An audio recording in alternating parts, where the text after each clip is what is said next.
Real pleasure to introduce Dr. Shweta Prabhakar. Dr. Prabhakar is joining us with a video. They are an active contributor to the Canada-India Network and a partner consortium of Accredited Health Organization India and Lead Global Leadership Project.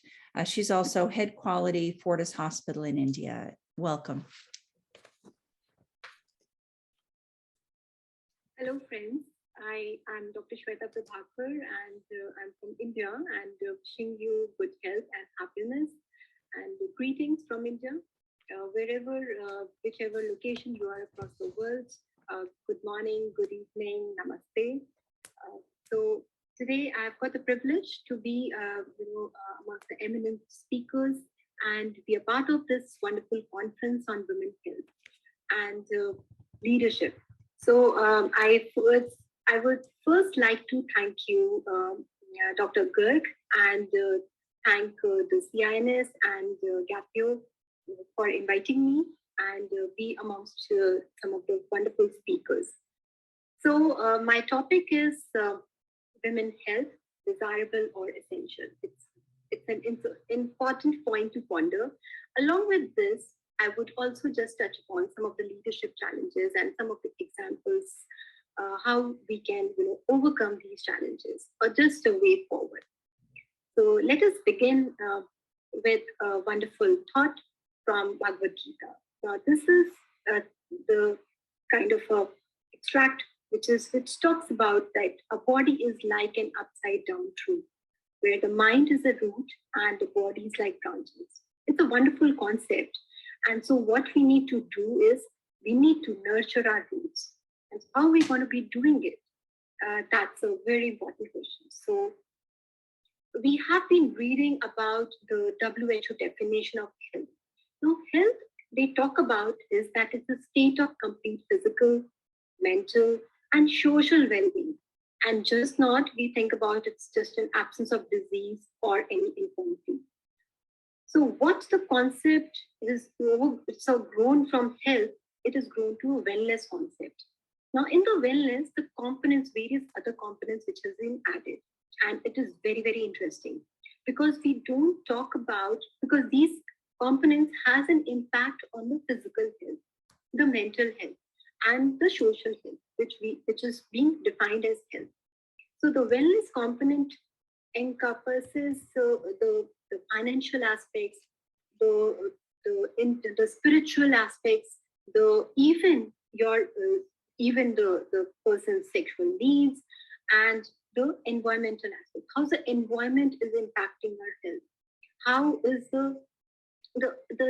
basically it's a balance between the various components, and that defines the wellness quotient. So very important is that we realize in our lifestyle how the modification has to be done, and balance of each component, which makes us, healthy and which keeps us going and then, stress-free.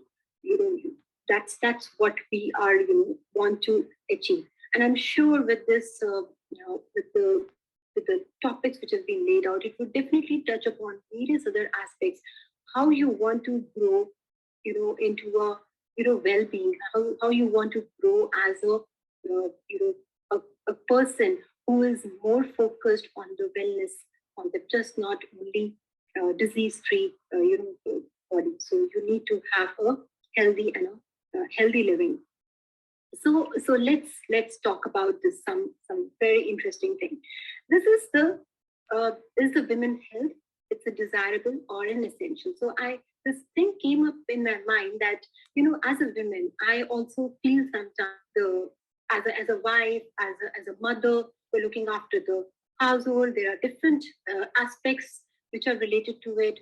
Then also along with this, like I'm from India, and there are so it's a concept that we live with our parents and we have a joint family.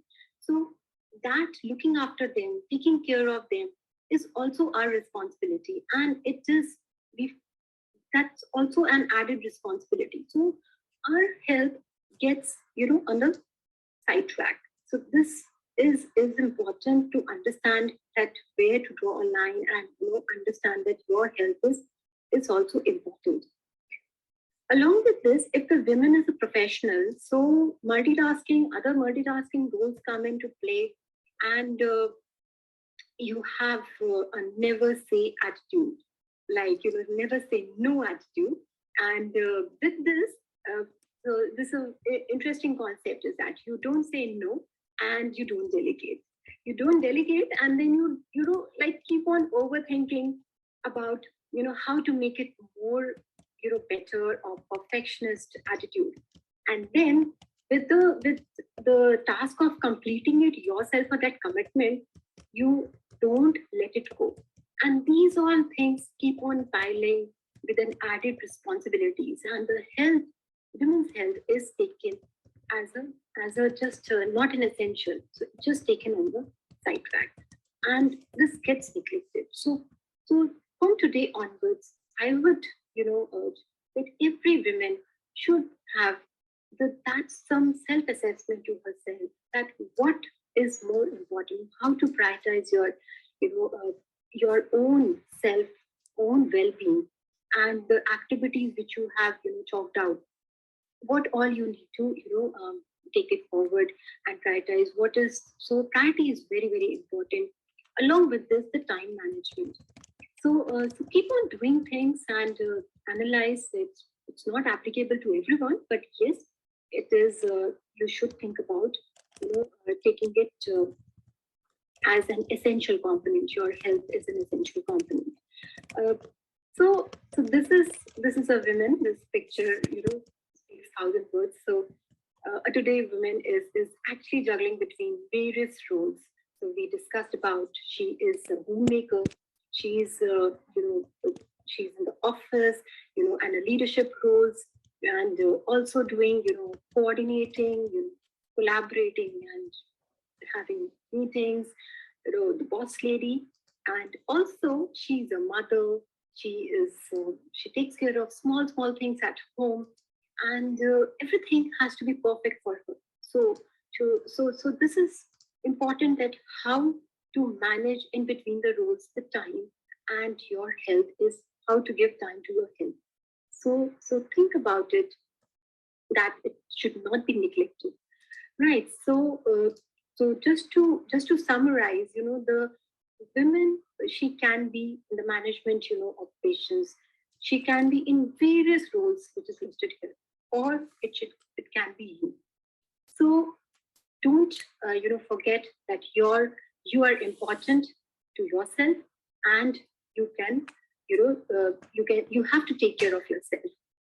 And because why it is that there are added challenges when you neglect your health. So these challenges has all these effects on your health, the burnout syndrome.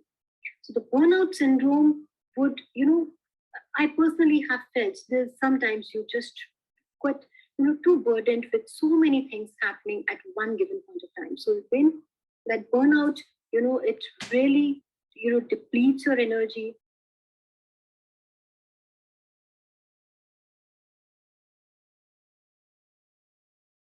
Health is gone for a toss. So think about it, and have a balance, a combination of all these things, not too much. So how to overcome these challenges? What is my way of doing is that you have to guard your self, right? Practice yoga, have a mindful eating habit, meditation. This will really give you a lot of peace and happiness and contentment, and that inner peace, and in the realizing that what you are, and will give you a way forward. So this is I have practiced it, and so I would like to put it forward that this really helps. A little bit of exercise keeps your mood elevated, and you think positive.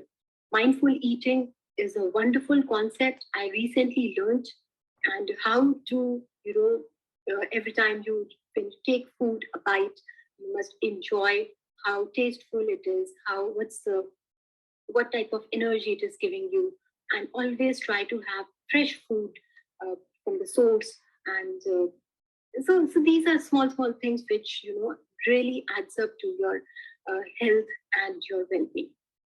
And along with this, definitely there are some of the skills you might have to, work upon.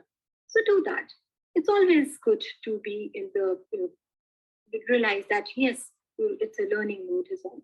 So whether it's time management, whether it's communication, or overall personality development, do that. Develop your personality, enrich your personality with reading, with learning new courses or new skills, acquiring new skills. So, so this will definitely help you keep on growing day by day. And with this, I would just like to add that, being, I'm from Kaho, representing Kaho, and CINS together with the Leads Global, we had developed a wonderful program on developing leadership, skills. And this is basically based on the concept of leads. Leads is they have a beautiful, program laid out, talking about how to develop yourself, how to, develop around the organization, and then overall your system transformation. So this program you can take, it's online, it is self-paced, and it's really beneficial. We had so the journey started. We started on 1st September 2020 when it was a COVID outbreak which was there, and this was a first meeting picture, and that was wonderful time. We decided on that we would build a wonderful program together, and the experts on board, they also collaborated, and we developed. It took us around 8-9 months to develop the whole program and customize it according to the needs and simplify it, so that anyone who's attending the program should get enriched. So there is a lot of reflection exercises are there, and your own self, you discover your own self. I personally did that, and then we became the faculty experts, and so wonderful interacting with the Dr. Graham Dixon and Dr. Vijay Agarwal and Dr. Arun Garg. So they were the brains behind it to taking up this program forward. So just in a nutshell, I would just like to urge that we are an inspiration for all. So feel that energy in you. This is a picture which is it's from the OTA, that is the Officer Training Academy, and this is all women contingent. This is a passing out parade picture, and we are doing the pipping. Me and my husband are doing the pipping ceremony, unfolding their ranks, and they feel so proud. There is so that energy, achieving something on your own, and believing in yourself is important, and taking care of all your aspects, all your needs. So wishing you all the best and good health and happiness. Thank you very much. Have a nice day.